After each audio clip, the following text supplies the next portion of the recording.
Yeah, hi Graham. Hi. Hello there. Um, Obviously a really tight turnaround. This is coming into the hectic period, isn't it? How delicately are you going to have to work your squad, do you think, over the next few weeks? Well, yeah, I think there's room for natural rotation in some areas, but at the same time, I think you've just got to focus on the next match, prepare as well as you can for that. Of course, all our players want to play, but it's about the right players, the right team, being in the right moment to do our best in the game. And the next two games, two of the sides beneath you, around you, near the bottom. What's the target, and how crucial is this next week, Graham? Well, we don't really think about games in blocks of 2 or blocks of 3 or blocks of 4 or blocks of 5 or whatever number you want to say. It's the next match. The next match is Fulham. That's where we focus all our attention on. It's an important game because it's our next game. I'll say the same every single match in this league because that's how the league is. Every game is important. Every game is a chance to win. Every time you go onto the pitch, you should believe that. At the same time, you know that if you don't play well or if you don't get that bit of luck, then you can lose because that's the nature of the competition. That's the Premier League. So we don't worry about too much else. We just focus on the match, do our best, try our best to win, fight for the points, and then we see. And how is the squad after last night? Any new concerns? No concerns. Yeah, as you would expect, disappointed with the result and frustrated at the same time, working through that frustration and trying to put a bit of perspective, at the same time recover to then regroup and go again on Wednesday because, like you said, the turnaround time is small. You've got no time to feel sorry for yourself. You've got to get on with it. Just finally from me, terribly sad news today with the passing of Gerard Houlliers. What was how did you view him as a man and a manager? Yeah, I only briefly saw that. It's very sad news, and obviously thoughts with his family. I think he was just a tremendous football person. A fantastic career, great manager, worked at the top of the game, fantastic career. So he's had a wonderful life, a wonderful career, and yeah, it's a sad day. Graham, I know you spoke about sort of the wider and obviously approaching each game as it comes, but obviously Fulham is in and around you in terms of as a team that would be a direct threat to your safety and your future in this league. So does this game hold a little bit more importance, and how do you get your team motivated to understand that importance? Yeah, I understand where you're coming from, but I think, like I said the other night, we could win, or Fulham could win, but if you don't win again, it doesn't really matter. It's about, at the end of the day, the season is defined by how many points you got at the end of the season. That's the aim. The media narrative is one, of course, that makes it a big game and a 6 point and all that sort of stuff, which clearly for both teams is better if you win. I'm sure Scott would say the same thing.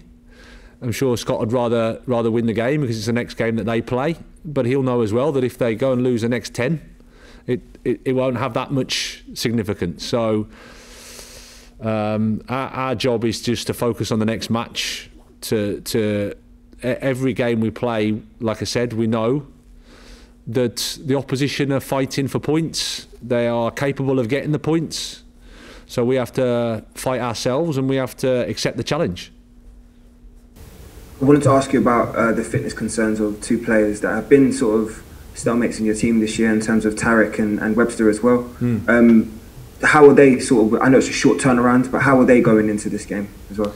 Well, they've trained today, so that's good for us. We'll see how they react and see what the response is. But like I said before the game against Leicester, that it probably came a little bit soon for them. But we're hopeful for Wednesday as it stands. Just quickly as well, I wanted to pick up on a quotation. You were very honest after your post-match, and you said that whether it was the first goal that took the wind out of us, it took it out of you almost too easily, is a quotation that I read. Do you believe you were a little bit disappointed in the way that your team reacted, especially when you were probably in some of your brightest moments in that game? Well, I thought we probably had the best chance of the half in some ways with Danny, which, you know, it can happen. You don't put all your chances away. That's how it is. I thought we did play some. We got into some good opportunities. Had a good couple of shots from the edge of the box, and then they scored. And then, like any game of football, the goal can change the complexion of the game a little bit. And we probably took not some time to adjust, but they've got some good players as well, so they probably feel a bit more confident. We're a little bit more. Less confident, and we're having to try to adapt. They didn't score the second goal until I think the 41st minute, so it wasn't like a complete collapse. And when you've got Jamie Vardy on the pitch and Maddison in that form, then you know that there's a chance that will happen to you. We're not the first team that that's happened to. Like I said, it's something that we just have to learn from, analyse. The experience wasn't nice. But again, we won't be the first team that happens to. And in football, the key thing is about how you respond. I thought we did that second half well, because I think their tails were up and they could have made it a very more uncomfortable night for us. But I thought we stuck at it, competed in the second half. But overall, I think the better team won on the day. And my final question to you is just give us the details of the final nuances in terms of how you're going to go into this next game, because Fulham are a team that have changed now from a 4 to a 5 at the back, and they've alternating quite fluidly between that defensive system. How are you in terms of going to approach this game? Are you going to try and be on the front foot and especially try and assert dominance in this sort of game? Well, we firstly we have to just assess our group and see where everybody's at. I think you're right. I think Fulham have shown that they can play both systems well. Certainly recently, I think they've done well in terms of results. They've played well. A lot of what they do, I think, is really, really good. They're a bit like us, fighting for points, and you don't win so many in this league when you're a Fulham or you're a. That's how it is. But at the same time, the football concepts are clear. I think Scott's done really well. They've added some really good players in the window, so they've given a little bit more physicality, I think. So they've got a nice mix. You saw from the game against Liverpool how competitive they are and how well they did. So they're in a good moment. So we know it's going to be tough. We have to be prepared to suffer when we have to suffer. And then when we've got the ball and when we can attack ourselves, we have to be good. And that's how we want to try and approach it. A nice balanced. I think we have to be balanced. You can't go there thinking one thing over another. You have to have a balance in your game. Hi there, Graham. Forgive me if I missed it earlier, but did you just give us an update on Adam Lallana? I didn't know. He's been he trained as well today, so that's good news for him and for us. So we'll see how he is tomorrow as well. But there's a good chance he could be involved. Good. I mean, someone like him is a key. He's got experience. Does he bring some of that, I suppose, character that's needed in these next couple of games, perhaps? That sort of mental strength? Is it more about character as much as technical ability as well? Well, I think in any Premier League game, it's about both. You can't be successful if you're just relying on talent in the Premier League. You have to have both bits. And I think players show it in different ways. We've got some quiet, resilient characters, and then we've also got some more vociferous ones, shall we say, and I think Adam's one of those guys, and of course with his experience and what he's done in the game, he brings that, and it also brings a quality on the pitch. So clearly we're happy to have him back, and I think he'll add something for us. And you mentioned the word perspective. I mean, when we look at the recent games, you've played second, third and fourth.